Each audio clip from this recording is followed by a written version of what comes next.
I'll show you in the next few minutes how you can automate your release notes. First, go to the marketplace and search for Bitband's release note app for Jira. Once you find it there and you open the listing, you'll be able to click the Get App button and get it now, and it will be installed in a few moments. Once it's installed, go to the Configure page, and then you'll be on your way to set up the automation of your release notes. Go to Settings, and then you can activate email as a distribution method. In this demo, we'll be showing you how to send an email to a distribution list. Enter your distribution list and click Update. And then next, you'll want to set up some rules that will activate the automation of your release notes.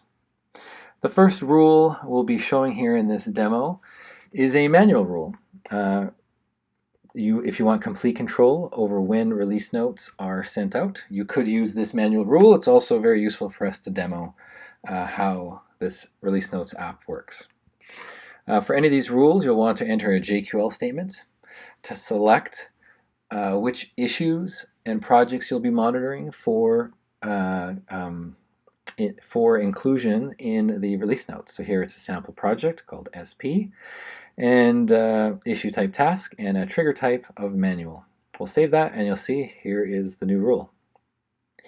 We're going to add a second type of rule, and so this type of rule will actually be an interval, where you could set the release notes to send out daily, weekly, monthly, whatever frequency works for you when a certain group or unit of work is completed. So again, you give a name to this rule. We're going to select type in a JQL statement. So again, we have a sample project called SP, so we're going to include that project. You could go as granular as you would like for your particular use case for how you do the JQL statement. Then we're going to pick a trigger type of daily, and when you want this trigger to start, again, you can do whatever frequency makes sense for your business. And then after you've set these up, you should go in and edit them anytime, change how these rules work and how they're triggered.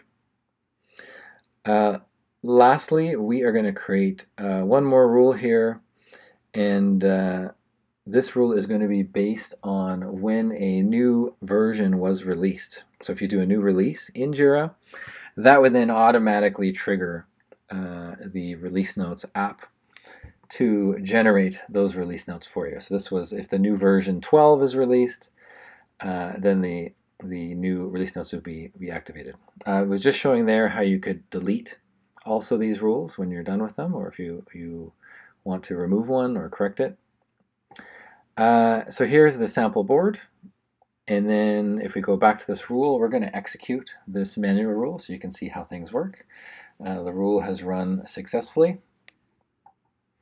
Then we're going to go back home, and you're going to notice, oh, the sample project is there, so a version of the release notes have gone out.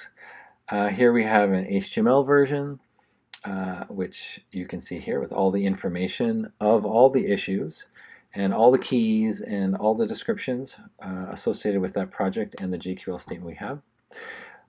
There's also a JSON file, as shown here, that was also generated. And then last but not least, a PDF was also automatically generated. Here we're open the PDF, has a lot of the similar information that you saw in the HTML, all the details of the issues selected through that JQL statement that were relevant for this release. And because we selected email as our distribution method, you'll see that an email is also automatically sent out to that distribution list. So with these couple simple settings, you can actually do pretty powerful things to automate all of the creation of release notes.